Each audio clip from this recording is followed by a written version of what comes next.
తాకట్లో ఉన్న బంగారాన్ని విడిపించి ఆ రోజున మార్కెట్ ధర కట్టి మిగిలిన డబ్బును మీకు అందిస్తుంది కొమ్మూరి గోల్డ్. హాయ్, నమస్తే, వెల్కమ్ టు ఐడ్రీమ్ మీడియా. నేను మీ రొద్దం శ్రీనివాస్. దేశవ్యాప్తంగా చక్కెర ధరలు భారీగా పెరిగాయి. అంటే కిలో మీద మినిమం 12 రూపాయల నుంచి 16 రూపాయలు, కొన్ని చోట్ల అయితే 20 రూపాయలు కూడా పెరిగిందని జనం గగ్గోలు పెడుతున్నారు. ఇథనాల్ పెట్రోల్ వస్తే పెట్రోల్ రేట్లు తగ్గుతాయని బీజేపీ ప్రభుత్వం ఏదైతే చెప్పిందో, ముఖ్యంగా నితిన్ గడ్కరీ గారు, అసలు ఇథనాల్ కలుపుతున్నా కూడా పెట్రోల్ ధరలు తగ్గకపోగా మరింత పెరిగాయి. సో ఇప్పుడు చక్కెర ఫ్యాక్టరీల నుంచి చెరుకు రసాన్ని, అదేవిధంగా మొలాసిస్ను కూడా ఆ E20 లక్ష్యాన్ని చేరుకోవడానికి అటు మళ్లించడం వల్లనే దేశవ్యాప్తంగా చక్కెర కొరత ఏర్పడింది, చక్కెర ధరలు పెరగాల్సి వచ్చిందనేది ఒక వాదన ఉంది. మాట్లాడదాం దీనికి సంబంధించి మన ప్రముఖ సినీ నిర్మాత, సామాజిక విశ్లేషకులు తమ్మారెడ్డి భరద్వాజ్ గారితో. సార్ నమస్తే సార్. ఏంటి సార్ ఈ చక్కెర కాంట్రవర్సీ బాగా నడుస్తుంది ఇప్పుడు సోషల్ మీడియాలో. చక్కెర ధర పెరిగింది, దానికి ఇథనాల్కు మళ్ళీ ఇచ్చడమే కారణమని ఒకవైపు, ఇంకోవైపు ఏమో బీజేపీ మోడీ అభిమానులు లేదు అది మంచిదే, చక్కెర వాడకం తగ్గితే ప్రజల ఆరోగ్యం బాగుపడుతుంది, ఇంకోటి ఇంకా కొన్ని వేరే వ్యాఖ్యలు కూడా చేశారు. మీకు తెలిసి ఉంటుంది, బహుశా మీరు వినే ఉంటారు సోషల్ మీడియాలో. రకరకాలు మాట్లాడతారు సార్. దీనికైనా 100 ఆర్గ్యుమెంట్స్ ఉంటాయి సార్. ఏది చేసినా ఆర్గ్యుమెంట్ ఉంటుంది సార్. ఇప్పుడు నిజంగా షుగర్ వ్యాధి పోవాలి అంటే షుగర్ తినకూడదు, స్వీట్లు తినకూడదు అనేది ఉంటుంది. అవును అని బాగా ప్రచారం జరుగుతూ ఉంటుంది. దాంతో స్వీట్లు అంటారు. స్వీట్ షాపులో గల్లీకి 4 వచ్చినాయి ఇప్పుడు. అవును, ఏ ఊళ్ళో చూసినా స్వీట్లు తినొద్దు అంటున్నారు. అందరూ కాన్షియస్గా ఉన్నారు అంటున్నారు, కానీ స్వీట్ షాపులు పెరుగుతున్నాయి. అవును, కాన్షియస్గా ఉన్నారా తింటున్నారా తెలియదు. కరెక్ట్. సో బట్ పర్సనల్గా నా వరకు నాకు స్వీట్లు అంటే ఇష్టం. రేట్లు వేసే స్వీట్ రేట్లు కూడా పెరుగుతాయేమో తెలియదు, ఖచ్చితంగా భయమో బాధ వేస్తున్నాయి. కాదు సార్, షుగర్ రేట్లు పెరిగితే ఆటోమేటిక్గా స్వీట్ రేట్లు పెరుగుతాయి కదా. కాకపోతే ఇథనాల్ కోసం ఇది అనేది నాకు కొంచెం అర్థం కాని విషయం. ఇథనాల్కి షుగర్కి ఎట్లా ఉందంటే, మొలాసెస్తో ఇథనాల్ అవుతుందని తెలుసు, కానీ మరి ఇథనాల్ మొలాసెస్ వచ్చేది షుగర్ చేస్తానికి చెరుకు నుంచి తీస్తారు. కరెక్ట్. సో పిప్పి అయిపోయినాక ఇంకా అది షుగర్తో పని ఏంటి? ఇథనాల్ కావాలంటే ఎక్కువ మొలాసెస్ కావాలంటే ఇంక ఎక్కువ చేసి షుగర్ ఎక్కువ ప్రొడక్షన్ చేసి ఇవ్వాలి, కానీ ఇది ఎందుకు అవుతుందని నాకు అర్థం కాలేదు. బట్ రేట్లు అయితే పెరిగిన మాట వాస్తవం. నేను ఎక్కడో చూశాను, ముస్లిం స్వీట్స్ ఎక్కువ తింటారు కాబట్టి ముస్లిమ్స్కి ఇబ్బంది కలిగిస్తానికి షుగర్ రేట్ పెంచారని కూడా చూశాను. అంటే ఇది ఆర్గ్యుమెంట్స్, వాళ్ళు ఇష్టం వచ్చిన ఆర్గ్యుమెంట్ వాళ్ళు చేస్తూ ఉంటారు, which might not be right. నిజం అయ్యి ఉండకపోవచ్చు, అవ్వదు కూడా అనుకుంటున్నాను. బట్ ఏదో ఒక దీంట్లో ధరలన్నీ పెరుగుతున్నాయి, ఇది కూడా పెరగాలి కదా అనేది అంతే సార్. ఇప్పుడు 42 రూపాయలు ఉన్న కిలో చక్కెర 54 రూపాయలు, 66 రూపాయలు అయింది సార్. 66 రూపాయలు అయింది అంటే 24 రూపాయలు పెరిగింది. అట్ట పెరుగుతుంది 50%. అవును సార్, పెరిగింది సార్. నిన్ననే నేను స్టార్లో చూశాను, 66 రూపీస్ షుగర్ కిలో. అంతకుముందు 42 రూపాయలు, 42 రూపీసే ఉండేది అంతకుముందు. 66 రూపాయలు అంటే లేదు. షుగర్లో మీకు 2-3 రకాలు, 40 రూపాయలు, 60 రూపాయలు, 80 రూపాయలు, 3 రకాలు చెప్పేది. నేను చెప్పే ప్యాకెట్లో సీల్డ్ కాదు, లూజ్ షుగరే ఆ రేటు. అంటే ఈ మహారాష్ట్ర, కర్ణాటక ఎక్కువ చెరుకు ప్రొడక్ట్ చేసే వల్ల అక్కడ వర్షాభావ పరిస్థితులు లేకపోతే వరదలు వల్ల పంట సాగు విస్తీర్ణం తగ్గిందనేది కూడా ఒక వాదన ఉంది. బట్ ఏది నిజమనేది మనకు తెలియదు. బట్ ఏదైతే కానీ అసామాన్యంగా ధరలు పెరిగాయి, సామాన్యుడు మాత్రం చాలా ఇబ్బంది పడుతున్నాడు. విచిత్రం ఏంటంటే చౌకధాన్యం డిపోల్లో కూడా చక్కెరను ఇవ్వడం అనేది కరెక్ట్గా జరగట్లే పంపిణీ. సరే, ఇప్పుడు మనకి సామాన్యుడు ఇబ్బంది పడుతున్నాడు అనేది పోయిన రోజుల్లో, పాత రోజుల్లో అనేవారు. సామాన్యుల్ని మనం విస్మరించాలంటారా? విస్మరించాలి కాదు, సామాన్యులు వాళ్ళని విస్మరించుకుంటున్నారు. మనం ఓటేసేటప్పుడు అమ్ముడు పోయి ఓటేస్తున్నారా, లేకపోతే ఛాందసత్వానికి ఓటేస్తున్నారా, ఇంకోటి చేసేసి, అంటే ఇప్పుడు పెరిగినా పర్వాలేదు, ఏమైనా పర్వాలేదు అని మన మతం ఉద్ధరించబడితే అనే పరిస్థితికి వచ్చేసారు వాళ్ళు. వచ్చినప్పుడు పైగా దాన్ని సమర్థించుకుంటున్నారు ప్రజలు. ఈ పరిస్థితుల్లో విద్య వద్దు, వైద్యం వద్దు, ఇంకోటి వద్దు, మనకి ఇది ఉంటే చాలు, ఇదే అన్నం పెడుతుంది అన్న టైప్లో మనం మాట్లాడుకునే పరిస్థితి ఉన్నప్పుడు ఎంతవరకు మనం వీటిని గురించి మాట్లాడాలి? విపరీతంగా రేట్లు పెరిగినాయి. అవును సార్. పెట్రోల్ రేట్లు పెరిగిపోతా ఉన్నాయి. ఇథనాల్ కలిపినాక కూడా రేట్లు పెరుగుతున్నాయి. ఇథనాల్ వస్తే రేటు 30 రూపాయలకు వస్తుంది పెట్రోల్ అన్నారు. గడ్కరీ గారు బయట ఉంది కదా, అది ఇప్పుడు 120 రూపాయలకి వెళ్ళిపోయింది. అవును. సో ఇట్లా భయంకరంగా పెరుగుతున్న టైంలో ఎవరు స్పందిస్తున్నారు? ఇప్పుడు ఈ 10-12 సంవత్సరాల్లో రైతుల ఉద్యమం తర్వాత, ముఖ్యంగా పంజాబ్లో రైతుల ఉద్యమం తర్వాత మనకి కాక్రోచ్ ఉద్యమం వచ్చేదాకా అసలు ఉద్యమాలు జరుగుతాయి అనే నమ్మకం కూడా లేవు. ఉద్యమాలు లేవు.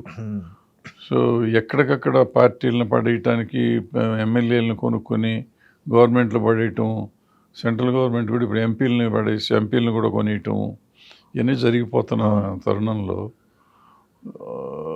ఇవన్నీ చాలా చిన్న విషయాల్లాగా అయిపోయినాయి. అంటే ప్రజలకి కావాల్సినది అనేది ఎవరు సీరియస్గా పట్టించుకోవట్లేదు. ఎప్పుడు పట్టించుకుంటారు అనేది తెలియదు. మరి జనానికి లేని బాధ మనకెందుకు, కానీ మనం చెప్పాలని ఏదో మనం వాగుతున్నాము. ఇది ఎంతమందికి అందుతుందో, ఎంతమందికి అర్థమవుతుందో, ఎంతమందికి మనం నిజం మాట్లాడుతున్నాం అనేది తెలుస్తుంది, లేదా మనం అబద్ధం మాట్లాడుతున్నామని మన కింద కాలంలో తిడుతున్నారేమో కూడా తెలీదు. సో మనలో మార్పు రావాలి. మనలో మార్పు రాకుండా ఇవన్నీ జరగవు. ఇథనాల్ అవ్వచ్చు, షుగర్ అవ్వచ్చు, పెట్రోల్ అవ్వచ్చు, కూరగాయల ధరలు అవ్వచ్చు, ప్రతిదీ పెరిగిపోయింది. పాల ధర పెరిగిపోయింది. ఏది అందుబాటులో లేదు. ప్రతిదీ కల్తీ అవుతున్నాయి ఈ మధ్యకాలంలో. దేంట్లోనూ మనుషులమే కల్తీ అయిపోయాం అనుకోండి. సో ఏది కల్తీ లేకుండా పోలేదు.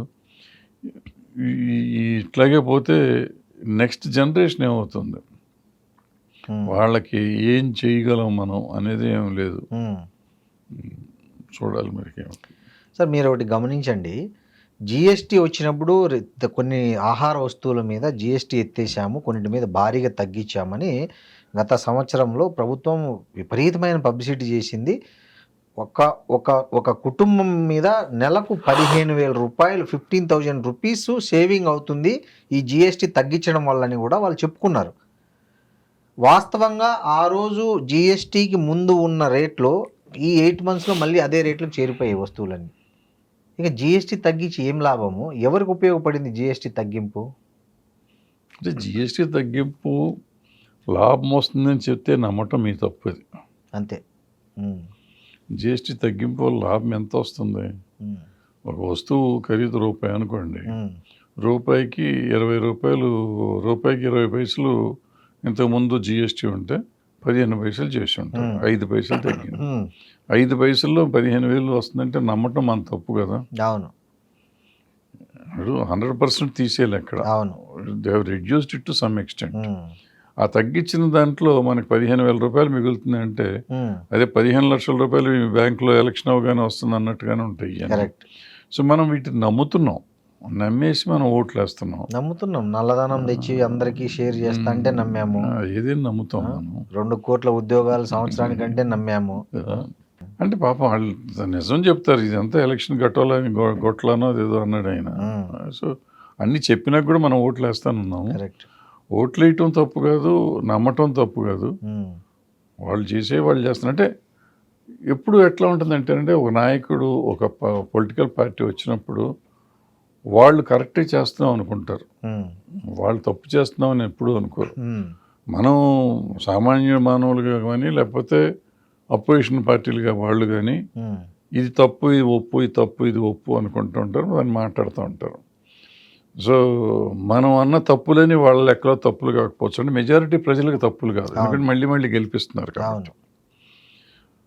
ఎప్పుడైతే 2014లో కాంగ్రెస్ని ఎట్టాగన్నా పడేయాలని నాబోటి వాళ్ళు కూడా బీజేపీని సపోర్ట్ చేశాం. అవును. 2014 నుంచి 2018కి భ్రమలు పోయినాయి అనే ఫీలింగ్ వచ్చింది అప్పటికి. బట్ ఇంకో ఛాన్స్ ఇద్దామని చాలామంది ఇచ్చారు, కొంతమంది తగ్గినా కానీ. బట్ పెరిగినాయి, అప్పుడు సీట్లు పెరిగినాయి. మొన్న 22లో తగ్గినాయి, 23లో తగ్గినాయి సార్. అవును. 19లో పెరిగినాయి యాక్చువల్గా, 23లో బాగా తగ్గినాయి. అవును, సొంత మెజారిటీ వచ్చింది కదా 19లో. 23లో మొత్తం 400 చేద్దాం అనుకున్నారు, 240కి కరెక్ట్. సో ప్రజల్లో వాళ్ళ మీద నమ్మకం కంటే కూడా భక్తి పెరిగిపోయింది, మూఢభక్తి పెరిగిపోయింది, మోదీ చాలీసాలు, వ్యక్తి పూజ పెరిగిపోయింది. సో దాంతో వ్యక్తి పూజ ఎప్పుడైతే పెరుగుతుందోనండి, అంధభక్తి ఎప్పుడైతే పెరుగుతుందో మనిషిలో మంచి చెడు అనేది ఆలోచన విధానం నశిస్తుంది. భక్తి ఉండటం తప్పులేదు. ఇప్పుడు సినిమాలను ఏదో హీరోలను ప్రేమిస్తాం, పొలిటికల్ నాయకులను ప్రేమిస్తాం, పూజిస్తాం కూడా, తప్పులేదు. నీ భక్తి ఉండటం తప్పులేదు. బట్ వాళ్ళ మంచి చెడు రెండు చూసుకోవాలి. అవును, మంచి చెడు రెండు చూసుకోవాలి. చూసుకోకుండా కూర్చుంటే దేశానికి ముప్పు వస్తుంది, సమాజానికి ముప్పు వస్తుంది. సమాజాన్ని గురించి ఆలోచించుకోవాలి, నీ గురించి ఒకరిని గురించి ఆలోచించుకోవటం కాదు. నువ్వు మొత్తం సమిష్టిగా ఉన్న ఆన్ ద హోల్ సొసైటీని గురించి మాట్లాడుతూ నేర్చుకుంటే ఏది కరెక్ట్ ఏది తప్పు అనాలి. భక్తి ఉండటం తప్పు లేదు, పలానా నాయకుడిని ప్రేమించడం తప్పు లేదు, కానీ అది అందంగా అదే గుడ్డిగా ఉండకూడదు. గుడ్డిగా ఉండకూడదు సార్. ఇంకోటి సార్, మొన్ననే నటి అనసూయ ఒక వ్యాఖ్య చేశారు సోషల్ మీడియాలో, ఒక వీడియో పెట్టారు. దాని ఉద్దేశం ఏంటంటే, స్త్రీకి పుట్టుకతో వచ్చేది బొట్టు, హిందూ స్త్రీలకి గాజులు, పూలు, ఇవి భర్త చనిపోయినప్పుడు వాటిని ఎందుకు తీసేయాలి? ఈ ప్రశ్న ఆమె సంధించారు. దీని మీద చర్చ జరుగుతుంది. సో దీన్ని అంటే ఆమె లాజిక్ కరెక్ట్ అనిపిస్తుంది మనకు కూడా, పుట్టుకతో వచ్చాయి కదా అని. సో దాని మీద ఇంకో కాంట్రవర్సీ నడుస్తుంది. సో దీన్ని మీరు ఎట్లా చూస్తారు? అంటే అద్భుతమైన లాజిక్ అండి. బట్ ఎప్పుడు పాత వరకట్నం ఆ రోజులు. అవును, కన్యాశుల్కంలోనే అప్పుడు ఆయన చర్చించాడు, గురజాడ అప్పారావు గారు కన్యాశుల్కంలోనే రాశారు. ఆ తర్వాత అప్పుడు గుండు కూడా చేసేవారు. ఇప్పుడు ఇది మాట్లాడుతున్నారు, గుండు చేసేవారు, తెల్ల బట్టలు వేసేవారు, ఇంట్లోంచి బయటకు ఇంట్లోకి రానిచ్చేవారు కాదు, ఎదురు కనపడకూడదు అనేవారు. రకరకాలుగా ఉండేవి. తర్వాత కాలంలోకి వచ్చేటప్పటికి రంగు చీరలు కడతా మొదలెట్టారు కన్యాశుల్కం తర్వాత. ఆ తర్వాత బొట్లు కూడా పెట్టుకుంటున్నారు. బట్ అన్ఫార్చునేట్గా ఏంటంటే ఇప్పుడు వాళ్ళ ఉన్న పరిస్థితుల్లో ఏదో పండగ రోజులు తప్పిస్తే మిగతా రోజులు బొట్టు కానీ గాజులు కానీ పెడతారు. ఈవెన్ బొట్లు కూడా మీకు ఇది కుంకుమ బొట్టు పెట్టే పోయింది. ఇప్పుడు కుంకుమ బొట్టు పెట్టుకుంటే స్టిక్కర్లు పెడతారు, చిన్నది కనపడకుండా నల్ల బొట్టు, ఎర్ర బొట్టు పెడితే ఎప్పుడు మంచిది. బొట్టు పెడతాం అనేది దానికి సైంటిఫిక్ అర్థం ఉంది. దాన్ని మార్చేసి ఇప్పుడు మెల్లిగా నల్ల చుక్కలు తీసుకుని పెట్టుకుని పెడుతున్నారు, రంగులు రకాలు చేస్తున్నారు. వాళ్ళు ఇష్టం అనుకోండి, బ్యూటిఫికేషన్. దాన్ని మనం కామెంట్ చేసే హక్కు మనకు లేదు. కానీ సో ఇప్పుడు ఆల్రెడీ పోయింది అది. అంతకుముందు అయితే సహదహనం ఏదో అన్నారు, సతీ సహగమనం ఉండేది అప్పుడు. దానికి ముందు చనిపోతే భార్యను కూడా తీసుకెళ్లి దాంట్లో పడేసేవాళ్ళు, చంపేసి. సో అక్కడి నుంచి శిరోముండనము తెల్ల చీరకు వచ్చింది, తెల్ల చీర నుంచి మామూలు చీరకు వచ్చింది. తర్వాత ఇప్పుడు రీమ్యారేజ్ అవన్నీ వచ్చేసినాయి. ఇప్పుడు కూడా పూలు అన్ని పెట్టేసుకుంటున్నారు శుభ్రంగా. సమాజం నుంచి కూడా వ్యతిరేకత ఏం లేదు. ఉన్నదానికి పెద్దగా మనం చర్చించాల్సిన అవసరం లేదు. బట్ డెఫినెట్గా అంటే ఎవరిలో ధర్మం అన్నారని చెప్పి మనం కామెంట్ చేయటం కోసం కామెంట్ చేయాలంటే ఏదైనా మాట్లాడచ్చు.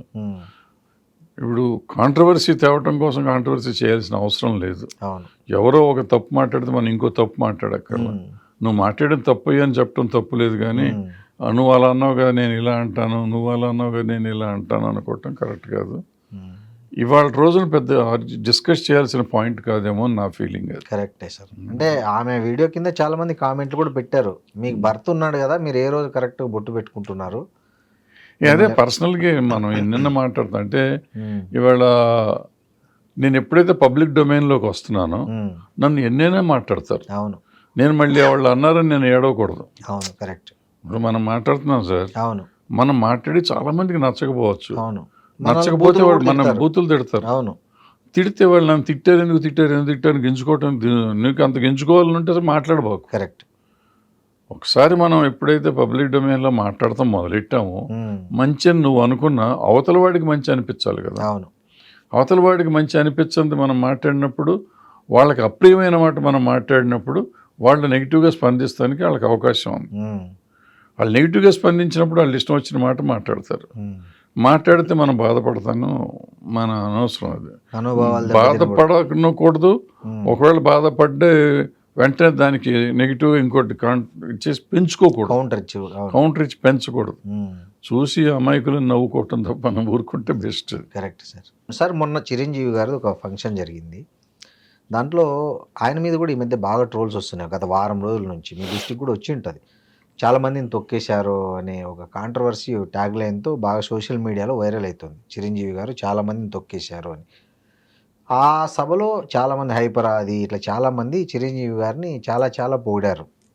సో వాటన్నిటి మీద ట్రోల్స్ నడుస్తున్నాయి. అంటే చిరంజీవి గారికి చాలామంది అడుగుతున్న ప్రశ్న ఏంటంటే, చిరంజీవి గారికి ఈ వయసులో ఇట్లాంటి వాళ్ళని పక్కన పెట్టుకొని భజన చేయించుకోవాల్సిన అవసరం ఏమొచ్చింది? ఎందుకు? ఆయన ఆయన ఆల్రెడీ మెగాస్టార్ కదా. ఇప్పుడు మళ్ళీ తన ఉనికిని చాటుకొని తన అట్లాంటి వాడిని కాదు అని 10 మందికి చెప్పించుకోవడానికి ఈ భజన బాచ్నంతా పిలిచి ఎందుకు ఇంత హంగామా చేశారనేది కూడా ఒక చర్చ నడుస్తుంది. నేను అది చూడలేదండి. ఓకే.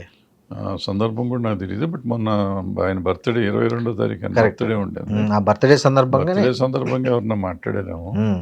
అంటే ఇప్పుడు ఆయన ఉన్న స్టేజ్కి ఆయన ఎవరన్నా పిలుచుకొని వీళ్ళు మంచి మాటలు చెప్పించుకోవాల్సిన అవసరం లేదు. అవును, చెప్పించుకుంటాడని కూడా నేను నమ్మను. నాకు చిరంజీవి గారు బాగా పరిచయం. కానీ సోషల్ మీడియాలో అలా ట్రోల్ చేస్తున్నారు. వాళ్ళు చేసేవాళ్ళు చేస్తారు సార్, మంది చేస్తారు. ఇప్పుడు చిరంజీవే కాదు, అసలు ఎవరు ఇంకో మనిషిని తొక్కలేరండి ఇండస్ట్రీలో. ఇండస్ట్రీ ఊరికే మనం బద్నాం చేస్తానికి మనం 100 మాటలు మాట్లాడచ్చు. అండ్ నాకు తెలిసిన చిరంజీవి క్యారెక్టరు ఒకళ్ళని తొక్కేసే క్యారెక్టర్ కాదు, తొక్కుదామని ప్రయత్నం చేసే క్యారెక్టర్ కూడా కాదు. ఆయన పని ఆయన చేసుకుంటాడు. ఆయనకి ఏమైనా చేతనైతే సాయం చేస్తాడు, లేదంటే సైలెంట్గా ఆయన పైన ఆయన చూసుకుంటాడు తప్ప ఆయన పలానా వాడు వస్తున్నాడు ఆయన తొక్కేద్దాం, ఆయన తొక్కేద్దాం అని కుట్రలు కుతంత్రాలు చేస్తానికి అంత క్యారెక్టర్ కాదు అయింది. సో అది నేను పెద్దగా నమ్మను. అవును, ఎందుకంటే మీకు బాగా తెలుసు కాబట్టి, క్లోజ్గా తెలుసు. నేను అది నమ్మను. ఇప్పుడు నేను ఆయన మీద చాలాసార్లు కాంట్రవర్షియల్ స్టేట్మెంట్స్ ఇచ్చి ఉండొచ్చు, కానీ ఏది నిజమో అది మాట్లాడుతూ నేర్చుకోవాలి మనం. అబద్ధాలను మనం ప్రచారం చేయడానికి ప్రయత్నం కూడా చేయకూడదు. సో అది నేను అసలు పూర్తిగా నమ్మను. ఇక భజన అంటారా, వాళ్ళకి ఊరికి వీళ్ళకి వచ్చింది కదా. ఇప్పుడు ప్రాబ్లం ఎక్కడ వస్తుందంటే వీళ్ళతోనే ఎక్కువ ప్రాబ్లం వస్తుంది. వీళ్ళు ఆయన దగ్గర ఉన్నది లేనిది కూడా చెప్పి అక్కడ ఈ వెనకాల ఈ నెగిటివ్ కామెంట్ పెట్టే వాళ్ళకి ట్రోలర్స్కి ఉప్పందిస్తానికి తప్ప దేనికి పనికిరాదు. ఎందుకంటే అతను అందనంత ఎత్తు ఎదిగిపోయాడు. కరెక్ట్. ఆయన ఎదిగిపోయినాక ఇప్పుడు ఆయన గురించి నువ్వు మంచి మాటలు 4 చెప్పాల్సిన అవసరం లేదు. చెప్పినా చెప్పకపోయినా is there, is on the top. Correct. So ఇవాళ నలుగురు చేరి అసలు ఆయన రాముడు దేవుడు ఇది అని అనాల్సిన భజన చేయాల్సిన అవసరం కూడా లేదు. చేసినా చెప్పినా ఆయన రాముడు దేవుడు అయిపోయాడు. అవును. సో ఎందుకు చేస్తారు అంటే లేదు, బట్ ఆ రోజు సందర్భం బర్త్డే అయ్యి ఉంటుంది నేను అనుకుంటున్నాను. బర్త్డే సందర్భంగానే అయ్యి ఉంటుంది. బర్త్డే సందర్భం కాబట్టి అందరూ వచ్చి ఉంటారు, 4 మంచి మాటలు చెప్పాలి కాబట్టి చెప్పుంటారు. అనుకోకుండా మీరు అనుకున్నది ఏదో వేరే దాంతో సింక్ అయ్యి వీళ్ళంతా ట్రోలింగ్ మొదలెట్టుంటారు తప్ప వేరే ఉద్దేశం కదా. బర్త్డేకి వచ్చినప్పుడు 4 మంచి మాటలు చెప్తారు కదండి, ఎవరైనా మాట్లాడతారు కదా. దీన్ని మనం తప్పుగా తీసుకోవాల్సిన అవసరం లేదు. సార్ ఇంకొక మీరు ఆ మాటకు వస్తే శ్రీకాంత్, రవితేజ తర్వాత వచ్చిన తరం అంతా మాకు అన్నయ్య మాకు ఆదర్శం, అన్నయ్య మాకు చెప్పాడు, అన్నయ్య మాకు చేశాడు చెప్తాడు. మరి తొక్కేసేవాడి వీళ్ళంతా తొక్కేసి ఉండాలి కదా. అంతే కదా, సింపుల్. అవును. ఇప్పుడు తొక్కితే శ్రీకాంత్ ఉండకూడదు, రవితేజ ఉండకూడదు, నాని ఉండకూడదు, చాలా మంది వచ్చారు కొత్త ఉండకూడదు. సో అటువంటిది ఏమి లేదు. అది ఎవరిని ఏమీ చేయలేరు. అతనికి వీళ్ళంతా అభిమానులే కాబట్టి తర్వాత వచ్చిన తర్వాంతా అభిమానులే. సో వెంకటేష్ లాంటి వాళ్ళు కూడా ఈయన సినిమాలు చూసి పెరిగామంటారు. సో అందుకని ఎవరు ఏమీ అంటం లేదు. ఏదో అనే వాళ్ళని గురించి మనం పట్టించుకోకుండా ఉంటే బెస్ట్. సార్ అప్పుడు మీరు ఆయనతో డైరెక్ట్గా సినిమాలు తీశారు, చిరంజీవి గారితో ఆయనతో కలిసి పని చేశారు, దగ్గరగా చేశారు. ఆయన స్టార్టింగ్ నుంచి చూశారు మీరు. సో ఆయన ఇట్లాంటి అప్పుడు కొద్దిగా ఫ్యాన్స్ కాంట్రవర్సీ ఉండేది. అప్పుడు కూడా బాలకృష్ణ వర్సెస్ చిరంజీవి, ఈ ఫ్యాన్ ఇది ఉండేది బాగా అంత గొడవ. ఉండేది కదా, నేను చేసినప్పుడు ఉండేది కదా, అంటే అప్పటికి కొత్త కదా ఈయన కూడా, ఆయన ఇంకా కొత్తలోనే ఉన్నాడు, పెద్ద గొడవ లేదు. ఒక తర్వాత వచ్చింది. అప్పుడు ఆయన రియాక్షన్ ఎట్లుంటుండే సార్? అంటే ఎట్లా ఎప్పుడన్నా ఎవరైనా ప్రస్తావించినా అంటే ఎట్లుండేది అతని రియాక్షన్? లేదు, అతను అసలు ఎప్పుడు ఈ కాంట్రవర్సీకి వెళ్ళే తత్వం కాదు. సెల్ఫ్ రెస్పెక్ట్ బాగా ఎక్కువ మనిషికి. ఆ, ఎవరికి కంగారు పడి దండం పెట్టేసి వేషాల కోసం కాళ్ళు పట్టుకోవటం అటువంటివి లేవు. వేషాలు అడగటం ఏమీ లేవు. తన స్వయం కృషితో తన టాలెంట్తో పైకి వచ్చాడు. నాకు తెలిసి, నేను చూసిన, నా కళ్ళతో నేను చూసినాడిని. తను వెళ్ళి నాకు వేషం ఇవ్వండి ప్లీజ్, నాకు ఛాన్స్ ఇస్తారా అని అడిగిన తార్కాణాలు అయితే నేను చూడలే. అతని దగ్గరికి 10 మంది వస్తే ఒక సినిమా 2 సినిమా 10 సినిమాలు చేసాడేమో. కొంతమంది హెల్ప్ అవుతుందంటే హెల్ప్ చేసిన సినిమాలు కూడా ఉన్నాయి, అవి కూడా తెలుసు నాకు. సో అతను ఎప్పుడూ ఒక చెడు చేద్దామనో చెడు కావాలనో అనుకున్న మనిషి కాదు నాకు తెలిసినప్పుడు మాత్రం. ఓకే. ఆ చిన్నప్పుడు అది ఉన్నాళ్ళు, అప్పటికే తనకు 25-30 ఏళ్ళు వచ్చేసినాయి కాబట్టి తర్వాత మారుతాడంటే నేను నమ్మను. కొంచెం పెరుగుతున్న కొద్దీ కొన్ని రిజర్వేషన్స్ ఉండొచ్చు తప్ప మనుషులో పెద్దగా మార్పులు వచ్చి ఉండకపోవచ్చు. Thank you sir. Thank you sir.